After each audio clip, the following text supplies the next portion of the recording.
വിവിധ ഇടങ്ങളിലായി ഈ രാത്രിയിൽ എന്നെ ശ്രദ്ധിക്കുന്ന എല്ലാ ബഹുമാന്യ ശ്രോതാക്കൾക്കും ഒരിക്കൽ കൂടി കർത്താവായ യേശുക്രിസ്തുവിന്റെ നിസ്തുല്യമായ നാമത്തിൽ എന്റെ സ്നേഹവന്ദനങ്ങളെ ഈ സമയത്ത് പ്രകാശിപ്പിക്കുന്നു. വളരെ നാളിന് ശേഷമാണ് ഒരു ലൈവിൽ ഈ നിലയിൽ ഇപ്പോൾ ഞാൻ വരുന്നത്. ഇപ്പോൾ ഈ ലൈവിൽ വരുന്നതിന് മുഖ്യമായ ഒരു കാരണമുണ്ട്. ഈ ദിവസങ്ങളിലായി ചില ആളുകൾ 1 കൊരിന്ത്യർ 11-ാം അധ്യായത്തിന്റെ 23 വാക്യങ്ങളെ അടിസ്ഥാനമാക്കി എന്നോട് ചില ക്ലാരിഫിക്കേഷൻ ചോദിക്കുകയും ആ ക്ലാരിഫിക്കേഷന് വേണ്ടത്ര നിലയിൽ ഒരു മറുപടി പറയുകയും ചെയ്യുക എന്നുള്ളതാണ് ഇപ്പോൾ ഞാൻ ഇവിടെ കടന്നു വന്നിരിക്കുന്നതിന്റെ മുഖ്യമായ ഉദ്ദേശം.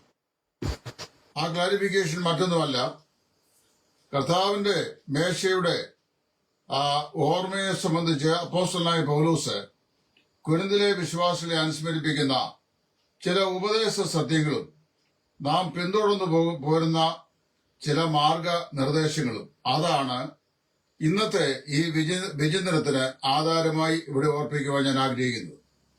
നാം എല്ലാവരും അറിയുന്ന പോലെ കൊരിന്ത്യർക്ക് എഴുതിയ 1-ാം ലേഖനം 11-ാം അധ്യായത്തിന്റെ 23 വാക്യങ്ങൾ കർത്താവിന്റെ മേശയുടെ ആചരണത്തോട് ബന്ധത്തിൽ സാധാരണയായി നമ്മുടെ സഭകൾ ആരാധനാ യോഗത്തിൽ വായിച്ചു വരുന്ന ഒരു വേദഭാഗമാണ്. ഇങ്ങനെ ഒരു വേദഭാഗം ആരാധനയിൽ, പ്രത്യേകിച്ച് കർത്താവിന്റെ മേശയുടെ ആചരണത്തോട് ബന്ധത്തില് എല്ലാ ഞായറാഴ്ചയും വായിക്കണമെന്ന കർത്താവിന്റെ കൽപ്പനയോ സ്ലീഹന്മാരുടെ ഉപദേശമോ നമുക്കില്ല. എങ്കിലും നാം സാധാരണയായി ഈ പാഠഭാഗം ഇങ്ങനെ ഞായറാഴ്ച തോറും വായിക്കാറുണ്ട്. ഞങ്ങളൊക്കെ മാർത്തോമാരായിരുന്ന സമയത്ത് വിശുദ്ധ കുർബാന, അതായത് കാസായും ബീരാസായും മധുബഹയിൽ നിന്ന് പടിഞ്ഞാറോട്ട് അച്ഛനെടുക്കുന്ന സമയത്ത് കപ്പിയാര് ഈ ധൂപക്കുറ്റിയും കയ്യിൽ പിടിച്ചുകൊണ്ട് മധുബഹയിൽ ഇത് വീശി അപ്പോസ്തലനായ പൗലോസ് ഗലാത്യർക്കെഴുതിയ ഏവൻഗേലിയോനിൽ നിന്ന് എന്ന് പറഞ്ഞുകൊണ്ട് നിങ്ങളെ ഞങ്ങൾ അറിയിച്ചു തൊഴികെ ഞങ്ങളാകട്ടെ സ്വർഗത്തിൽ നിന്ന് ദൂതനാകട്ടെ നിങ്ങളോട് വേറൊരു സുവിശേഷം അറിയിച്ചാൽ അവൻ ശപിക്കപ്പെട്ടവനാകുന്നു എന്ന് ഭാഗ്യവാനായ പൗലോസ് ശ്ലീഹ പറയുന്നു എന്നിങ്ങനെ വായിക്കാറുണ്ട്. ഇതെല്ലാ ഞായറാഴ്ചയും വായിക്കും. അതിന്റെ ഒരു പരിഷ്കരിച്ച പതിപ്പാണ് നമ്മുടെ ഈ പ്രജ്ഞയറ്റ സഭകളിൽ ഇപ്പോൾ ഈ ഞായറാഴ്ച ഈ ആരാധനാ വേളയിൽ ഈ 1 കൊരിന്ത്യർ 11-ാം അധ്യായത്തിന്റെ 23 വാക്യങ്ങളുടെ ആവർത്തന വായന. ഇതേ സംബന്ധിച്ച് എനിക്കും പലപ്പോഴും ഇത് പറയണമെന്ന് തോന്നിയിട്ടുണ്ട്. ചില സഹോദരന്മാരെ കഴിഞ്ഞ ആഴ്ച വിളിച്ചു, എന്നോട് ചില അഭിപ്രായങ്ങൾ പറഞ്ഞു. ചില പ്രാദേശിക സഭകളിൽ ചില ആളുകളുടെ വ്യക്തിവൈരാഗ്യം അത് പുറത്തു കാണിക്കാൻ വേണ്ടി ഉപയോഗിക്കുന്നൊരു മാർഗമാണ് ഈ 1 കൊരിന്ത്യർ 11-ാം അധ്യായത്തിന്റെ 23 വാക്യങ്ങൾ.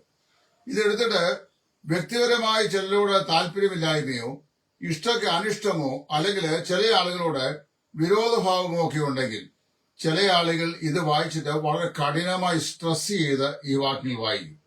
ഈ അടുത്ത സമയത്ത് തന്നെ ഒരു സഹോദരൻ വിളിച്ചിട്ട് പറഞ്ഞു, ഇന്ത്യക്ക് വെളിയിൽ നിന്നാണ്, അദ്ദേഹം പറഞ്ഞു അവരുടെ പ്രാദേശിക സഭയിൽ ഈ വേദഭാഗം വായിക്കുമ്പോൾ ഈ കേൾക്കുന്ന ആളുകൾ ചിലർ ഈ പോകുന്ന വഴിക്ക് തന്നെ അങ്ങ് തീരണം എന്നുള്ള അർത്ഥത്തിലാണ് ഇത് വായിക്കുന്നതെന്ന് പറഞ്ഞു.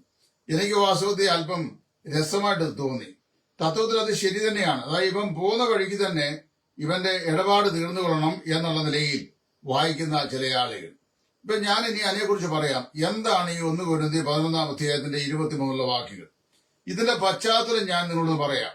പൗലോസ് AD 53-ലോ 56-ലോ ആണ് കൊരിന്ത്യർക്ക് ലേഖനം എഴുതുന്നത്. ഈ ലേഖനം എഴുതുന്ന സമയത്താണ് പൗലോസ് ഈ വിഷയത്തെക്കുറിച്ചുള്ള പരാമർശിക്കുന്നത്. പൗലോസിന്റെ പരാമർശത്തിന് ഒരു പ്രത്യേകതയുണ്ട്.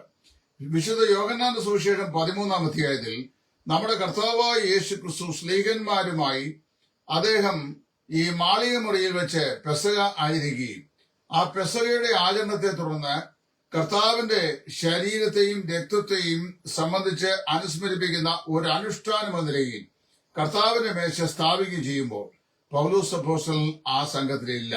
നിങ്ങൾ മനസ്സിലാക്കിക്കോണം, പൗലോസ് ആ സംഘത്തിലില്ല. ആ സമയത്ത് പൗലോസ് മാനസാന്തരപ്പെട്ടിട്ട് പോലുമില്ല. ഒരു പക്ഷെങ്കിൽ താന് യെരുശലേമിൽ ഉണ്ടായിരിക്കണം. യെരുശലേമിലുണ്ട്. കാരണം അവൻ ഗമാലിയേലിന്റെ പാദപീഠത്തിൽ പഠിക്കുന്ന ഒരു വിദ്യാർത്ഥിയായി തന്റെ പഠനത്തിന്റെ ഏറ്റവും ഇങ്ങേ തലയിലേക്ക് ഇപ്പോൾ വന്നെത്തിയിരിക്കുകയാണ്.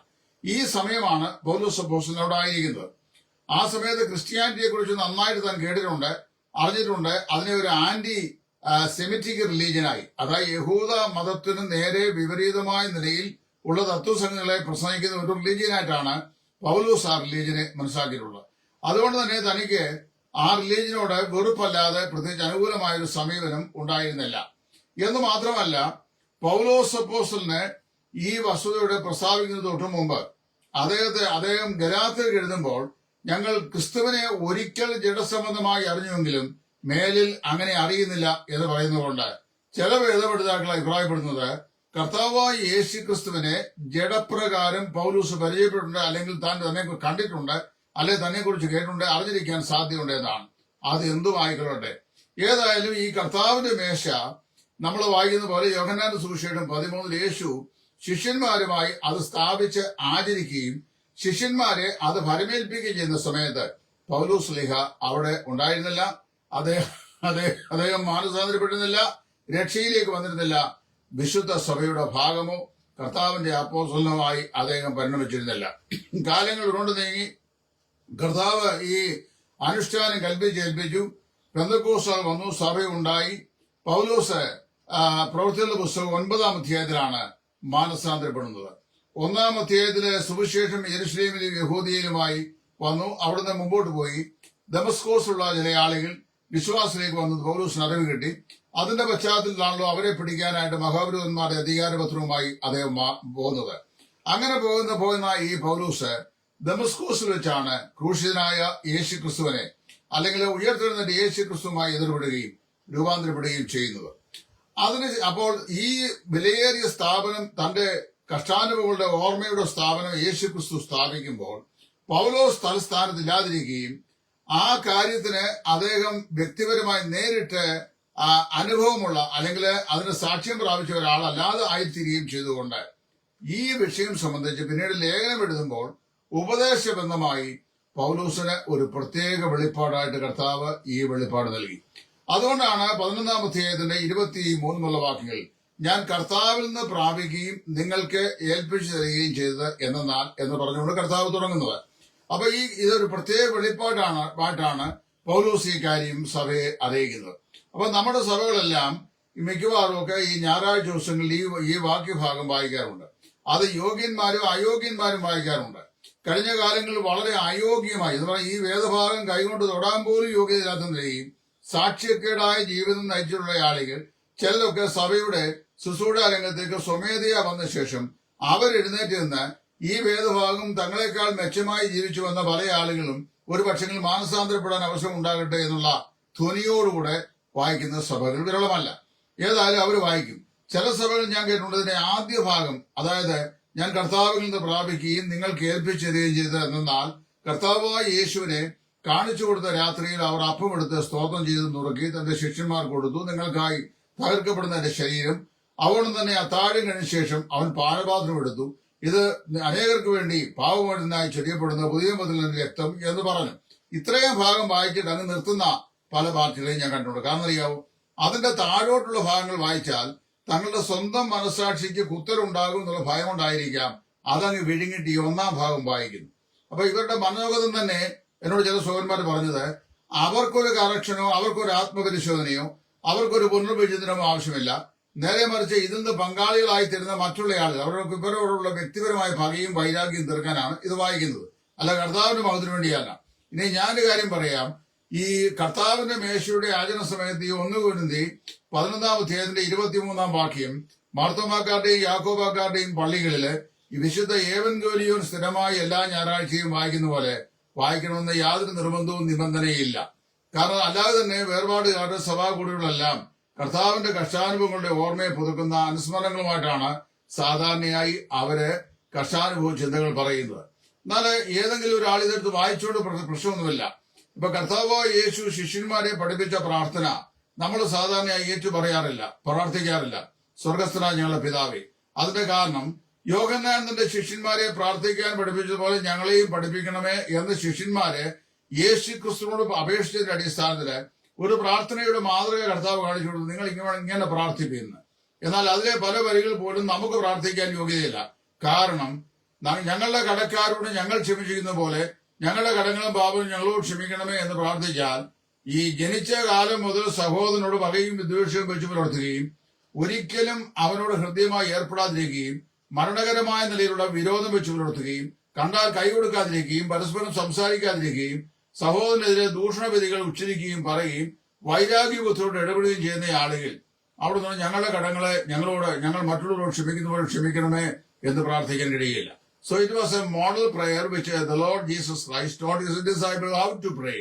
എങ്ങനെ പ്രാർത്ഥിക്കണം എന്ന് അറിയേണ്ടതിന് കർത്താവ് പറഞ്ഞു കൊടുത്ത ഒരു പ്രാർത്ഥനയാണത്. അതല്ലാതെ ആ പ്രാർത്ഥന അങ്ങനെ തന്നെ ഉരുവിടണം എന്നില്ല. എന്നാൽ ഇനി മറുഭാഗം കൂടെ പറയാം. ആ പ്രാർത്ഥന ഒരാൾ ഏറ്റു പറഞ്ഞുകൊണ്ടൊരു പാപവുമില്ല. അപ്പൊ ചോദിക്കും, ഈ സ്വർഗസിനെ പ്രാർത്ഥിക്കുമ്പോൾ വേറെ ബ്രദറുകാരും ബന്ധുക്കോസുകാരും ഇത് ചൊല്ലാറില്ല. എപ്പിസ്കോപ്പൽ സഭകളെല്ലാം അത് ചൊല്ലാറുണ്ട്. ഇനി അതൊന്നും ചൊല്ലിയോണ്ടൊരു തെറ്റുമില്ല. അതിലെന്നാ പ്രശ്നം? ദൈവവചനമല്ലേ, യാതൊരു തെറ്റുമില്ല. എന്നാൽ അത് പ്രാർത്ഥനയുടെ ഒരു ആചരണ പ്രക്രിയയായി അനുവർത്തിക്കേണ്ട ഒരു ശൈലിയല്ല എന്ന് പറഞ്ഞതുപോലെ 1 കൊരിന്ത്യർ 11-ാം അധ്യായത്തിന്റെ 23 വാക്യങ്ങൾ അനിവാര്യമായ എല്ലാ ഞായറാഴ്ചയും ആരാധനയിലെ കർത്താവിന്റെ മേശയ്ക്ക് തൊട്ടു മുമ്പ് വായിച്ചേ മതിയാവൂ എന്നൊരു നിബന്ധനയില്ല, അങ്ങനത്തെ കൽപ്പനയില്ല. തിരുസഭയ്ക്ക് ആദ്യം മുതൽ അങ്ങനെ ആചരണം ഉണ്ടായിരുന്നില്ല. ഇനി ആർക്കെങ്കിലും ആത്മപ്രകാശം ലഭിച്ചിട്ട് ആ വേദഭാഗം വായിച്ച ചിന്തകൾ പറഞ്ഞാൽ അതിലൊരു തെറ്റും ഇല്ല. പക്ഷെ ഒരു കാര്യം ഞാൻ പറയാം, ഏതെങ്കിലും സഹോദരനുള്ള വ്യക്തി പക വീട്ടണതിന് വേണ്ടിയോ ഒരാളോടുള്ള വ്യക്തിപരമാകുന്ന വിരോധം മനസ്സിൽ വെച്ചുകൊണ്ടോ ഇവനെ ഒന്ന് തളച്ചേക്കാം എന്ന് വെച്ചുകൊണ്ട് ആ ദുഷ്ട മനോഭാവത്തോടെയാണ് ഇത് വായിക്കുന്നതെങ്കിൽ ഇത് അധികം ശിക്ഷാവധിക്ക് കാരണമായി തീരും. ഇവിടെ ഞാൻ ആ താഴോട്ടുള്ള വാക്യങ്ങൾ ഞാനിത് വായിച്ചു കേൾപ്പിക്കാൻ ആഗ്രഹിക്കുകയാണ്. കൊരിന്ത്യർക്ക് എഴുതിയ 1-ാം ലേഖനം 11-ാം അധ്യായത്തിന്റെ 23 വാക്യങ്ങൾ പൗലോസ് പറയുമ്പോൾ ഇവിടെ വളരെ ശക്തമായി പറയുന്നു. ഇനി ഈ നിങ്ങളെ ഓടി വരുമ്പോൾ അവിടെ എന്താണ് ചെയ്യേണ്ടത്? പൗലോസ് പറയുകയാണ്, ഞാൻ കർത്താവിൽ നിന്ന് പ്രാപിക്കുകയും നിങ്ങൾ കേൾപ്പിച്ചു തരികയും ചെയ്തു. ഇതെല്ലാം പറഞ്ഞ ശേഷം താഴോട്ട് തന്നെ പറയുമ്പോൾ, അതുകൊണ്ട് എന്റെ ഈ പാനപാത്രം എന്റെ രക്തത്തിൽ പുതിയ നിയമമാകുന്നു, ഇത് കുടിക്കുമ്പോഴൊക്കെയും എന്റെ ഓർമ്മയ്ക്കായി ചെയ്യുവിൻ എന്ന് പറഞ്ഞു. അങ്ങനെ നിങ്ങൾ ഈ അപ്പം തിന്നുകയും പാനപാത്രം കുടിക്കുകയും ചെയ്യുമ്പോഴൊക്കെയും കർത്താവ് വരുവോളം അവന്റെ മരണത്തെ പ്രസ്താവിക്കുന്നു. വൈ ഡു വി സെലിബ്രേറ്റ് അല്ലെങ്കിൽ വി കൊമോമറേറ്റ് ദ ലോർഡ്സ് ടേബിൾ? എന്തിനാണ് നമ്മൾ കർത്താവിന്റെ മേശ ആചരിക്കുന്നത് അല്ലെങ്കിൽ അതിനെ ഓർക്കുന്നത്? ഇനി അതിന്റെ കാരണം പറയാണ്, കർത്താവ് വരുവോളം അവന്റെ മരണത്തെ ഇത് പ്രസ്താവിക്കുന്നു. അതുകൊണ്ട് അയോഗ്യമായി അപ്പം തിന്നുകയോ കർത്താവിന്റെ പാനപാത്രം കുടിക്കുകയോ ചെയ്യുന്നവനെല്ലാം കർത്താവിന്റെ ശരീരവും രക്തവും സംബന്ധിച്ച കുറ്റക്കാരനാകും. ഇത് പല സഭകളിലും വായിച്ച് ഞാൻ കേട്ടില്ല. കാരണം അറിയാമോ, താൻ തോന്നിയാവാസം ജീവിച്ചവർ, കള്ളു കുടിച്ച് നടന്നവർ, മറ്റ് മൂക്കിപ്പൊടി വലിച്ചിട്ടുള്ള ആളുകൾ, അയോഗ്യമായി ബന്ധങ്ങൾ ഉണ്ടായിരുന്ന ആളുകൾ, ഇവരൊക്കെ കുറെ ഏറിയ കാലഘട്ടങ്ങൾ അങ്ങനെയൊക്കെ ജീവിച്ച ശേഷം ഒരു സുപ്രഭാതത്തിൽ വന്നിട്ട് ഇതിന്റെ മോളത്തെ വാക്യം വരെ വായിച്ചങ്ങ് നിർത്തും. അപ്പോസ്തലന്മാരോട് താഴോട്ട് വായിക്കുകയില്ല. അവർ താഴോട്ടുള്ള വാക്യം ആ മോളത്തെ വായിച്ചില്ലെങ്കിൽ വായിക്കേണ്ടത് അവിടെ 27 മുതൽ. അതുകൊണ്ട് അയോഗ്യമായി അപ്പം തിന്നുകയോ കർത്താവിന്റെ പാനപാത്രം കുടിക്കുകയോ ചെയ്യുന്നവരെല്ലാം കർത്താവിന്റെ ശരീരവും രക്തവും സംബന്ധിച്ച് കുറ്റക്കാരനായി തീരും. അതുകൊണ്ട് പൗലോസ് പറഞ്ഞെന്ത് ചെയ്യണം? മനുഷ്യൻ തന്നെത്താൻ ശോധന ചെയ്ത് വേണം, മറ്റുള്ളവനെ ശോധന ചെയ്യാൻ വേണ്ടിയല്ല. അതായത് ഈ വാക്യം വായിച്ചിട്ട് വേറെ ആളെ പേടിപ്പിക്കാനല്ല ഈ വാക്യം വായിക്കുന്നത്. തന്നെത്താൻ ശോധന ചെയ്തിട്ട് വേണം ഈ അപ്പം തിന്നുകയും പാനപാത്രത്തിൽ നിന്ന് കുടിക്കുകയും ചെയ്യുവാൻ. അങ്ങനെ കർത്താവിന്റെ ശരീരത്തെ വിവേചിക്കാഞ്ഞാൽ തനിക്ക് ശിക്ഷാവധി തിന്നുകയും കുടിക്കുകയും ചെയ്യുന്നു. നോക്കണം, കർത്താവിന്റെ മേശ നമ്മുടെ മുമ്പാകെ പാസ് ചെയ്യുമ്പോൾ എന്നെ സംബന്ധിച്ച് പറഞ്ഞാൽ ഇതെടുത്തു കൊടുക്കുന്നത് പോലും എനിക്ക് ഭയമാണ്.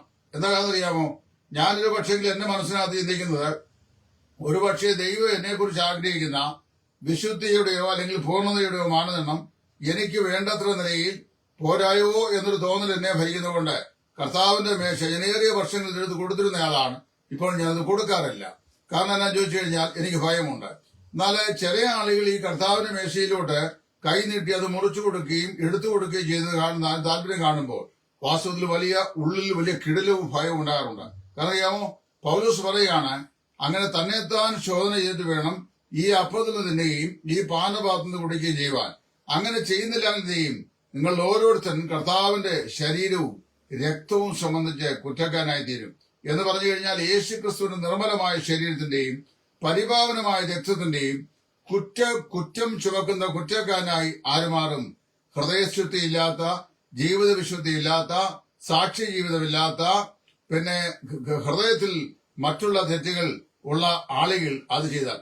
എന്റെ അഭിപ്രായത്തിൽ ഇതിനേക്കാൾ വ്യക്തമായി നമ്മൾ ആരാധന യോഗത്തിൽ വായിക്കേണ്ടത് മത്തായിയുടെ സുവിശേഷത്തിൽ നമ്മുടെ കർത്താവായ യേശു ക്രിസ്തു തന്റെ ഗിരിപ്രഭാഷണത്തിൽ പറഞ്ഞ വാക്കുകളാണ്. ആ വാക്യങ്ങളാണ് നമ്മൾ ഈ 1 കൊരിന്ത്യർ 11-ാം അധ്യായം വായിക്കുന്നതിനേക്കാൾ ആരാധനാ യോഗങ്ങളിൽ വായിക്കാൻ അഭികാമ്യമായത് അല്ലെങ്കിൽ വായിക്കേണ്ടത് എന്ന് ഞാൻ ഇങ്ങനെ ചിന്തിക്കുന്നു. അത് കർത്താവ് പറയുമ്പോൾ അവിടെ വളരെ വളരെ വ്യക്തമായി കർത്താവ് പറഞ്ഞല്ലോ, നീ കർത്താവ് ആരാധനയ്ക്കായി ദൈവസ്ഥലിൽ ചെല്ലുമ്പോൾ അല്ലെങ്കിൽ ദൈവസ്ഥലിൽ യാഗമർപ്പിക്കാൻ ചെല്ലുമ്പോൾ നിന്റെ സഹോദരന് നിന്നോട് വല്ലതും വസ്തുവും ഉണ്ടെന്ന് തോന്നിയാൽ എന്ത് ചെയ്യണം?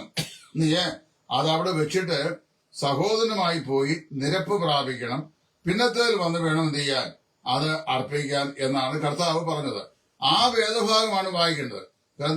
ഏറിയ സമരസങ്ങളായി സഹോദരന് വിരോധമായി ദൂഷണം പറയുക, അവനോട് വ്യക്തിപരമായ പക വെച്ചു പുലർത്തുക, വൈരാഗ്യബുദ്ധിയോട് ഏർപ്പെടുക, ദൂഷണം പറയുക, പിന്നെ അവനെ ഇടിച്ചു താഴ്ത്തുക, അവന് വിരോധമായി കൂട്ടുകെട്ടുണ്ടാക്കുക, ദോഷം പ്രവർത്തിക്കുക, ഒരിക്കലും അവിശ്വാസികളായ ആളുകൾ പോലും ചെയ്യാൻ അറയ്ക്കുന്ന നിലയിലുള്ള സമീപനങ്ങൾ ചെയ്യുക. ഇതൊക്കെ ചെയ്യുന്ന ആളുകൾ ചെയ്യണം. ആരാധനയ്ക്കായി ദൈവസന്നിധിയിൽ വരുമ്പോൾ അവര് സ്വയം ഒന്ന് ശോധന ചെയ്യണം. ഞാൻ എന്റെ സഹോദരനോടുള്ള ബന്ധത്തിൽ എങ്ങനെയാണ് ഏർപ്പെട്ടിട്ടുള്ളത്? കർത്താവിന്റെ തിരുരക്തത്താൽ വിശദീകരിച്ച എന്റെ കൂട്ടു സഹോദരനെ ഞാൻ തരം താഴ്ത്താൻ ശ്രമിച്ചോ? അവന് വിരോധമായി ഞാൻ ദോഷം ചെയ്തു? അവനുള്ള വ്യക്തിപരമായ പകയും വിദ്വേഷവും ഇപ്പോഴും ഞാൻ ഹൃദയത്തിൽ വെച്ചു പുലർത്തുന്നുണ്ടോ? ആരെങ്കിലും അവനെക്കുറിച്ചൊരു വാക്ക് ചോദിച്ചാൽ മോശമായിട്ടാണോ ഞാൻ അവനെ പ്രസന്റ് ചെയ്യുന്നത്? എന്റെ ഭാഗത്ത് ഞാൻ തെറ്റുകൾ അങ്ങനല്ല ചെയ്തിട്ടുണ്ടോ എന്ന് സ്വയം ആത്മശോധന ചെയ്യേണ്ട പകരം മറ്റവനെ ശോധന ചെയ്യിപ്പിക്കാൻ, പേടിപ്പിക്കാൻ ഈ വാക്യഭാഗം വായിക്കുന്നത് ശരിയല്ല. 2, കർത്താവ് പറഞ്ഞു, ഇത് നിമിത്തം നിങ്ങൾ അനേകരും രോഗികളായിത്തീരുന്നു, പലരും നിദ്ര കൊള്ളുന്നു.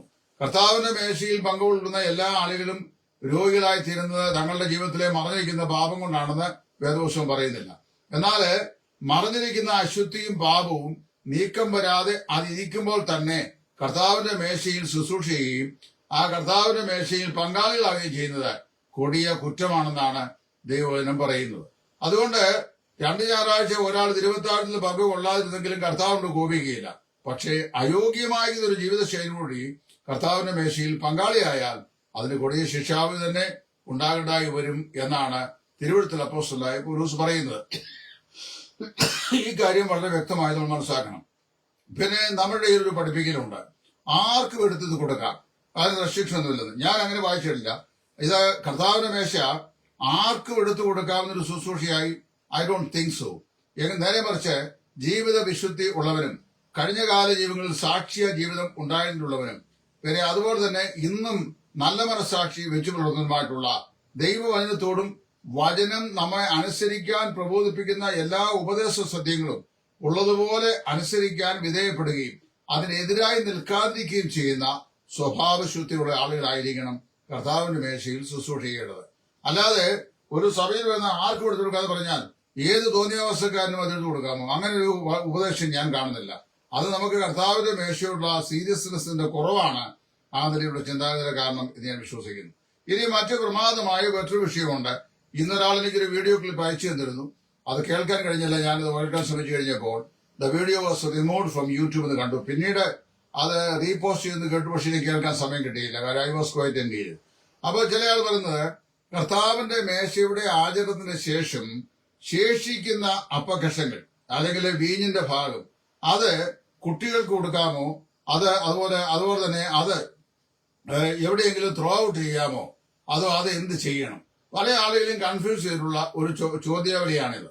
ഞാൻ ഇത് നിഷ്പക്ഷമായി ഉത്തരം പറയാം. ചില ആളുകളൊക്കെ ഇപ്പൊ എന്നോട് വിയോജിക്കുമായിരിക്കാം. വിയോജിക്കാൻ നിങ്ങൾക്ക് സ്വാതന്ത്ര്യമുണ്ടല്ലോ. ഞാൻ എന്റെ അഭിപ്രായം പറയുകയാണ്, ഞാൻ മനസ്സിലാക്കുന്ന കാര്യം പറയുകയാണ്. റോമൻ കത്തോലിക്കര് വസ്തുമാറ്റ ഉപദേശമാണ് പഠിപ്പിക്കുന്നത്. അതായത് അപ്പവീഞ്ഞുകൾ ദൈവസന്നിധിയില് ദിവ്യബലിയായി അർപ്പിച്ചു കഴിയുമ്പോൾ യേശു ക്രിസ്തുവിന്റെ ആക്ഷരികമായ മാംസവും രക്തവുമായി അത് മാറ്റപ്പെടുന്നു എന്നുള്ള പഠിപ്പിക്കലാണ് റോമൻ കത്തോലിക്ക സഭ പിൻപറ്റുന്നത്. അതിനെ ട്രാൻസ്സബ്സ്റ്റാൻസിയേഷൻ എന്ന് അറിയപ്പെടുന്നു. എന്നാല് ലൂതറൻ സഭകള് അല്ലെങ്കിൽ അത് വിശ്വസിക്കുന്നത് കോൺസബ്സ്റ്റാൻസിയേഷൻ ആണ്. Even though the material has not been changed literally into the flesh of the Lord or the blood of Christ. അതിന്മേൽ യേശു ക്രിസ്തുവിന്റെ ഒരു മിസ്റ്റിക് പ്രസൻസ്, മാർമികമായ ഒരു സാന്നിധ്യം അതിന്മേലുണ്ട് എന്ന് പഠിപ്പിക്കുന്ന കോൺസെപ്റ്റ് ആണ് ലൂതറൻ സഭയുടെ കോൺസെപ്റ്റ്. അതിനെ കോൺസബ്സ്റ്റാൻസിയേഷൻ പഠിപ്പിക്കുന്നു. എന്നാൽ പുതിയ നിയമം ഇതിനെ കമോമറേഷൻ എന്നാണ് പറയുന്നത്. കർത്താവായ യേശു ക്രിസ്തുവിന്റെ ശരീരത്തിന്റെ തകർച്ചയും രക്തത്തിന്റെ ചൊരിച്ചിലിനെയും നമ്മെ അനുസ്മരിപ്പിക്കുന്ന ഒരു ഓർമ്മയുടെ ശുശ്രൂഷ. അതാണ് ഇവിടെ പറയപ്പെടുന്നത് കമോമറേഷൻ. അപ്പൊ അത് മനസ്സിലാക്കണം. അങ്ങനെ വരുമ്പോൾ നാം ക്രിസ്തുവിന്റെ കഷ്ടാനുകളെ സ്മരിക്കുകയാണ്, ഓർക്കുകയാണ്, ആവർത്തിച്ച് ദൈവത്തെ ആരാധിക്കാൻ പ്രചോദിതരായി തീരുകയാണ് ചെയ്യുന്നത്. ഇനി ഇവിടെ എന്താണ് സംഭവിക്കുന്നത്? ഈ അപ്പവീഞ്ഞുകൾ വാഴ്ത്തുമ്പോൾ, അപ്പവീഞ്ഞുകൾ എന്ന് പറയുന്നത് ഏതെങ്കിലും രാമചന്ദ്രന്റെ കടയിലെയോ അല്ലെങ്കിൽ ചെല്ലപ്പന്റെ കടയിലെയോ അല്ലെങ്കിൽ മത്തായിക്കുട്ടിയുടെ സഭയിലെയോ കടയിലെയോ വിൽക്കാൻ വെച്ചിരുന്ന ബണ്ണാണ് നമ്മൾ സാധാരണയായി വാങ്ങി ഉപയോഗിക്കുന്നത്. ആദിമ നാളുകളിൽ വീടുകളിൽ നിന്ന് ഉണ്ടാക്കിക്കൊണ്ടുവരുന്ന ദോശയോ അതുപോലുള്ള സാധനങ്ങളുമാണ് ഉപയോഗിച്ചുകൊണ്ടിരുന്നത്. അപ്പൊ ഈ അപ്പം വാസ്തവത്തില് ഇപ്പോൾ നമ്മൾ ബോർമയിൽ നിന്ന് വാങ്ങുക ചെയ്യുന്നത്. അത് എവിടെയോ ഉണ്ടാക്കിയ സാധനമാണ്. അത് കാശ് കൊടുത്ത് നമ്മൾ വാങ്ങുന്നു, സഭകൾ കൊണ്ടിടുന്നു. അതുപോലെ വീഞ്ഞും നമ്മൾ ഈ മുന്തിരിങ്ങ ഞെക്കി പിഴിഞ്ഞ് നമ്മൾ ഉണ്ടാക്കിയ വീഞ്ഞല്ല, കടകളിൽ കിട്ടുന്ന ദ്രാക്ഷരസം വാങ്ങിച്ചാണ് നമ്മൾ അത് ഡയലൂട്ട് ചെയ്ത് ഉപയോഗിക്കുന്നത്. അപ്പൊ പ്രതീകാത്മകമായി ഉപയോഗിക്കുന്ന, സിംബോളിക്കലി ഉപയോഗിക്കുന്ന അല്ലെങ്കിൽ എംബ്ലോമാറ്റിക്കലി ഉപയോഗിക്കുന്ന ഈ വസ്തുക്കൾ നമ്മൾ മേശയിൽ വെച്ചിട്ട് അതിന് സ്തോത്രം ചെയ്ത്, ദൈവത്തിന് സ്തോത്രം ചെയ്ത് അതിൽ ഭാഗവാക്കുകളായിത്തീരുന്നു. അപ്പൊ വാസ്തവത്തില് ഇവിടെ ഈ അപ്പം നമ്മൾ തിന്ന ശേഷം ശേഷിക്കുന്ന ഭാഗങ്ങളുണ്ട്. ആ ശേഷിക്കുന്ന ഭാഗങ്ങളെ റോമൻ കത്തോലിക്ക സഭ തിരുവോസ്തി എന്നാണ് പറയുന്നത്. തിരുശേഷിപ്പ് എന്നാണ് അതിന്റെ അർത്ഥം. തിരുവോസ്തി വളരെ പരിഭാവനമായിട്ടാണ് അവർ സൂക്ഷിക്കുന്നത്. എന്നാല് ഈ അപ്പവും വീഞ്ഞും സാധാരണയായി അത് കുട്ടികളോ അതുപോലെ മറ്റുള്ള ആളുകളോ അല്ലെങ്കിൽ അവിശ്വാസികളായ ആളുകളോ കഴിക്കുന്നതിൽ എന്തെങ്കിലും തെറ്റുണ്ടോ എന്നുള്ളതാണ് എന്നോട് ചില ആൾക്കാർ ചോദിച്ച ചോദ്യം. ഒരു തെറ്റുമില്ല. കാരണം അറിയാവോ, സഭ കർത്താവിന്റെ കഷ്ടാനുഭവത്തെ അനുസ്മരിക്കുന്ന അനുസ്മരണത്തിന്റെ ഭാഗമായി ഈ അപ്പത്തിൽ നിന്നും പാനപാത്രത്തിനും പങ്കുകൊണ്ടു. അപ്പത്തിനോ പാനപാത്രത്തിനോ സ്തോത്രം ചെയ്തുകൊണ്ട് യാതൊരു വിധമായ വസ്തുമാറ്റവും സംഭവിച്ചിട്ടില്ല. അതിന്മേൽ യേശു ക്രിസ്തുവിന്റെ മിസ്റ്റിക് പ്രസൻസും ഉണ്ടായിട്ടില്ല. ആ വസ്തു അങ്ങനെ തന്നെ ഇരിക്കുന്നു. അത് യാതൊന്നിനെ സിംബലൈസ് ചെയ്യുന്നോ ആ യാഥാർത്ഥ്യത്തിലേക്കാണ് നമ്മുടെ ഓർമ്മ പോകുന്നത്, അല്ലാതെ ഈ അപ്പത്തിലേക്കും പാനപാത്രത്തിലേക്കും അല്ല. അതുകൊണ്ട് അപ്പത്തിന് അതിൽ തന്നെ ഒരു മാറ്റം ഉണ്ടാവുകയോ അപ്പത്തിന് അതിൽ തന്നെ ഒരു പ്രാധാന്യത ഉണ്ടാവുകയോ ചെയ്യുന്നില്ല. സ്തോത്രം ചെയ്യുമ്പോൾ പാനപാത്രത്തിനും അങ്ങനെ തന്നെ. അതുകൊണ്ട് നമ്മൾ കർത്താവിന്റെ മേശയുടെ ആചരണത്തിന് ശേഷം ആ ശുശ്രൂഷ അവസാനിച്ചു കഴിഞ്ഞാൽ പിന്നീട് അത് കുട്ടികളോ അല്ലെങ്കിൽ അവിടെ വന്ന അവിശ്വാസികളോ ആര് ഭക്ഷിച്ചാലും ബോർമയിലെ മണ്ണ് ഭക്ഷിക്കുന്ന പോലെയും ബോർമയിൽ നിന്ന് വാങ്ങുന്ന വീഞ്ഞു കൊടുക്കുന്ന പോലുള്ള പ്രതീതി അതിനുള്ളൂ. അവർ തിരുശരീരത്തിന്റെ അംശികളായി തീരുകയോ കർത്താവിന്റെ പാനപാത്രത്തിന്റെ കൂട്ടാളികളായി തീരുകയോ ചെയ്യുന്നില്ല. ഇതൊക്കെ മിഥ്യാധാരണയാണ്. നമുക്ക് ഒരുതരം വിഗ്രഹാരാധന പോലുള്ള ചില ചിന്താഗതികളുണ്ട്. അതായത് ഈ അപ്പത്തിനും പാനപാത്രത്തിനും ഏതെങ്കിലും ദിവ്യത്വം ഉണ്ടാകുന്നെങ്കിൽ മാത്രമേ അല്ലേ ഉള്ളൂ ഈ കുട്ടികൾ ഇതിന്റെ ബാക്കി ഭക്ഷിക്കുകയോ മറ്റുള്ള ആളുകൾ ഇതെടുത്ത് തിന്നുകയോ ചെയ്തു കഴിഞ്ഞാൽ അതിൽ ഏതെങ്കിലും ദോഷം സംഭവിക്കാനുള്ളൂ. ഏതായാലും അത് വേസ്റ്റ് കൊണ്ടേ ഇടുന്നതിനോട് എനിക്ക് യോജിപ്പില്ല. കാരണം നമ്മൾ കർത്താവായ യേശു ക്രിസ്തുവിന്റെ കഷ്ടാനുഭവത്തിന്റെ ഓർമ്മയെ പുതുക്കാൻ വേണ്ടി ഉപയോഗിച്ച സിംബോളിക്കായിട്ടുള്ള ഒരു ശുശ്രൂഷയാണ്, ഒരു ഓർമ്മയുടെ ശുശ്രൂഷയാണ്. അത് നമ്മൾ അതിൽ പങ്കുകൊണ്ട ശേഷം അത് വേസ്റ്റ് ബിന്നിൽ തള്ളുക എന്ന് പറയുന്നത് നമ്മൾ ഒരു പ്രത്യക്ഷമാകുന്ന അനാദരവ് ആ ശുശ്രൂഷയോട് കാണിക്കുന്നു എന്ന് തോന്നാനിടയായി തീരും. അത് പാടില്ല. എന്നാൽ ശേഷിക്കുന്ന കഷ്ണം ആരും തിന്നട്ടെ, നമുക്ക് എന്ത് പ്രശ്നം? നമുക്ക് അതിന്മേൽ യാതൊരു ഉപദേശകരമായ പ്രശ്നവുമില്ല. അത് നമ്മൾ ആ നിലയിൽ വേണം മനസ്സിലാക്കുവാൻ. അനാവശ്യമായ പല റിജിഡിറ്റികളും അനാവശ്യമായ ചില ചിന്താശകലങ്ങൾ മനസ്സിൽ വെച്ച് പൂജിക്കുന്നത് കൊണ്ട് നമുക്കൊക്കെ ഉണ്ടാകാറുണ്ട്. മുൻകാലങ്ങളിൽ 120 വർഷം മുമ്പ് നമ്മൾ കൈക്കൊണ്ട ഒരു രീതി അതിൽ തന്നെ ഇങ്ങനെ അങ്ങനെ തന്നെ തുടർന്ന് പറയുമ്പോൾ നമ്മൾ പാരമ്പര്യക്കാരായി മാറുന്നില്ലേ? അതിനകത്ത് യാതൊരു പ്രസക്തിയില്ല. അതായത് so far that nothing happen to the bread neither anything happen to the wine. അത് അതിന്റെ പർപ്പസ് അച്ചീവ് ചെയ്ത് കഴിഞ്ഞാൽ പിന്നെ ആ അപ്പത്തിന് അതിൽ തന്നെയും പാനപാത്രത്തിന്റെ ശേഷിപ്പിന് അതിൽ തന്നെയും യാതൊരു അപ്രമാദിത്യമോ പ്രാധാന്യതയോ ഇല്ല. അതുകൊണ്ട് അത് വേറെ ആരെങ്കിലും ഭക്ഷിച്ചാലും അവർ തിരുവത്താഴത്തിന്റെ ഭാഗത്തിൽ പങ്കുകൊണ്ടതായിട്ട് ദൈവം കണക്കാക്കുന്നില്ല. അവർ വിശ്വാസികളല്ല, കുഞ്ഞുങ്ങളെ രക്ഷിക്കപ്പെട്ട വിശ്വാസികളല്ല. ആ സഭയിൽ ഏതെങ്കിലും രക്ഷിക്കപ്പെടാത്ത ആളുകളുണ്ടെങ്കിൽ അവരത് ഭക്ഷിച്ചാൽ അവിശ്വാസമല്ല, അവർ വിശപ്പിനായിട്ട് കഴിച്ചു, ദാഹശമനത്തിനായി കുടിച്ചു എന്നതിനപ്പുറത്ത് യാതൊരു പ്രാധാന്യതയും അതിനില്ല എന്നാണ് ഞാൻ മനസ്സിലാക്കുന്നത്. എന്നാൽ അത് കഴിക്കുന്ന വിശ്വാസികളാകുന്ന നാം എന്ത് ചെയ്യണം? വാസ്തവത്തിൽ നമ്മെ തന്നെ ശോധന ചെയ്യണം. Am I worthy to extend my hands toward this bread and wine? ഈ അപ്പത്തിലേക്കും പാനപാത്രത്തിലേക്കും എന്റെ കരങ്ങൾ നീട്ടാൻ ഞാൻ യോഗ്യതയുള്ളവനാണോ? എന്റെ ജീവിതത്തിൽ എന്റെ സഹോദരനോട് നിരക്കേണ്ടതോ അല്ലെങ്കിൽ ദൈവത്തോട് നിരപ്രാപിക്കേണ്ടതോ ആയ ഏതെങ്കിലും മറഞ്ഞിരിക്കുന്ന തെറ്റുകളോ പാപങ്ങളോ ഉണ്ടോ എന്ന് നാം നമ്മെ തന്നെ എന്ത് ചെയ്യണം? ശോധന ചെയ്യണം. അങ്ങനെ ശോധന ചെയ്യുന്നില്ല എങ്കിൽ അവനെ തന്നെത്താൻ ശോധന ചെയ്യാതെ ഈ അപ്പത്തിൽ തന്നെയും ഈ പാനപാത്രം കുടിക്കുകയും ചെയ്താൽ എന്ത് ചെയ്യും? കർത്താവിന്റെ ശരീരവും രക്തവും സംബന്ധിച്ച് കുറ്റക്കാരനായി തീരും എന്നാണ് ദൈവവചനം പറയുന്നത്. അതുകൊണ്ട് നമുക്ക് ആത്മശോധനയാണ് ആവശ്യം, സ്വയം ശോധനയാണ് ആവശ്യം. അന്യനെ ശോധന ചെയ്യുക അല്ല. അത് നമ്മുടെ ജോലിയല്ല, അത് കർത്താവിന്റെ ജോലിയാണ്, നമ്മുടെ ജോലിയല്ല. നാം ചെയ്യേണ്ടത് ഈ കർത്താവിന്റെ മേശയുടെ ശുശ്രൂഷ ചെയ്യാൻ ഞാൻ എന്നിൽ തന്നെ യോഗ്യനാണോ? 2, ഞാൻ അതിൽ നിന്ന് പങ്കെടുക്കാൻ എന്നിൽ തന്നെ യോഗ്യനാണോ? എന്റെ ഭാഗത്ത് നിരപ്പ് പ്രാപിക്കേണ്ട ഏതെങ്കിലും കാര്യങ്ങളുണ്ടോ? ഇത് നാം നമ്മെ തന്നെ എന്ത് ചെയ്യണം? ചോദ്യം ചെയ്യണം. അല്ലാതെ ഏതെങ്കിലും വ്യക്തിയോട് വാശിയോ വൈരാഗ്യമോ ഉണ്ടെങ്കിൽ, അല്ലെങ്കിൽ ഒരാളോട് അനിഷ്ടമുണ്ടെങ്കിൽ അവന്റെ മണ്ടയ്ക്ക് ആകാശകോടായി വരുമെന്നുള്ള നിലയിൽ അവനെ ഭീതിപ്പെടുത്താനും അവനോട് പരോക്ഷമായി ഒരു ഒരു ഒരു ഒരു ഒരു പ്രതികാര ബുദ്ധിയുടെ മനോഭാവത്തിലും വായിക്കാനുള്ളതല്ല 1 കൊരിന്ത്യർ 11 അധ്യായത്തിന്റെ 23 വാക്യങ്ങൾ. അങ്ങനെ ആരെങ്കിലും ഏതെങ്കിലും സഭയിൽ ചെയ്യുന്നുണ്ടെങ്കിൽ അവരെ പക്വതയില്ലാത്തവരും ആത്മീകമായി വളർച്ച പ്രാപിക്കാത്തവരും പ്രതികാര ബുദ്ധിയുള്ളവരും വാസ്തവത്തിൽ ഒരുപക്ഷെ രക്ഷിക്കപ്പെട്ടവർ പോലും അല്ല എന്ന് ഞാൻ കണക്കാക്കുന്നു. ആ വേദഭാഗം അതിനുള്ളതല്ല.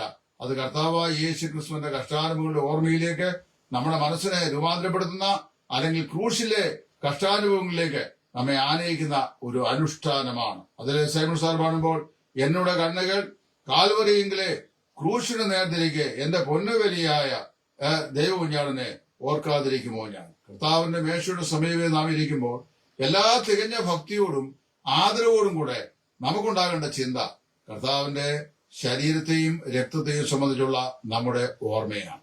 അതുകൊണ്ട് ഇത്രയും വാക്കുകൾ മാത്രമേ ഇതേക്കുറിച്ച് പറയാൻ ഞാൻ ആഗ്രഹിക്കുന്നുള്ളൂ. അല്ലാതെ 1 കൊരിന്ത്യർ 11 അധ്യായത്തിന് എല്ലാ ഞായറാഴ്ചയും സഭാകളിൽ ഇതിങ്ങനെ ദിവ്യത്വത്തോടുകൂടെ വായിച്ച് കേൾപ്പിക്കണമെന്ന് ഉപദേശമില്ല. അങ്ങനെ ആദിമസഭയ്ക്ക് ഒരു പ്രാക്ടീസ് ഉണ്ടായിരുന്നില്ല. ആരെങ്കിലും ഒരു വേദഭാവം ഒക്കേഷണലി വായിച്ചാൽ അതിൽ തെറ്റില്ല. പക്ഷേ സ്ഥിരമായ ഏവൻഗേലിയോൻ വായന പോലുള്ള വായനയ്ക്കുള്ള പ്രമാണമൊന്നും ബൈബിളിലില്ല. 2, ഇത് കർത്താവായ യേശു ക്രിസ്തുവിന്റെ കഷ്ടാനുഭവങ്ങളുടെ ഓർമ്മയെ പുതുക്കി നമ്മെ ആത്മപരിശോധനയിലൂടെ ദൈവത്തെ കർത്താവിന്റെ കഷ്ടാനുഭവങ്ങളുടെ പങ്കാളിത്ത ഓർമ്മയെ പുതുക്കുന്ന ഈ അപ്പവീഞ്ഞുകൾ ഭാഗവാക്കളാക്കി തീർക്കുവാൻ നമ്മെ ഒരുക്കുകയും ചെയ്ത ഒരു ശുശ്രൂഷയാണ്. ഇതിനപ്പുറത്ത് അതിൽ തന്നെ അതിന് വലിയ പ്രാധാന്യം കൽപ്പിക്കുമ്പോഴാണ് ഒരു വിഗ്രഹ ചിന്ത പോലുള്ള ചിന്ത നമ്മുടെ മനസ്സിനെ മതിക്കുന്നത്. അതുകൊണ്ട് ദൈവവചനത്തെ ഏതൊരു അർത്ഥത്തിലും ഏതൊരു ഉദ്ദേശത്തിലും പരിശുദ്ധാത്മാവായ ദൈവം വിഭാവന ചെയ്തുവോ ആ നിലയിൽ അതിനെ കാണുവാനും വിലയിരുത്തുവാനും സ്വർഗ്ഗത്തിലെ ദൈവം നമ്മേവരെയും സഹായിക്കട്ടെ. അതിനാവശ്യമായ ദൈവകൃപയും പരിജ്ഞാനവും നമ്മുടെ ഹൃദയങ്ങളിൽ നമ്മളെ അനുഗ്രഹിക്കട്ടെ എന്ന് പ്രാർത്ഥിച്ചുകൊണ്ട് ഞാൻ എന്റെ വാക്കിൽ ഇവിടെ നിർത്തുന്നു. ദൈവതിരുനാമം എന്നേക്കും മഹത്വപ്പെടുമാറാകട്ടെ. ക്രിസ്തുവിൽ നിങ്ങളുടെ കൂട്ടുസഹോദരൻ സുവിശേഷൻ ടൈറ്റസ് ഫ്രം ഇടയാർമുള.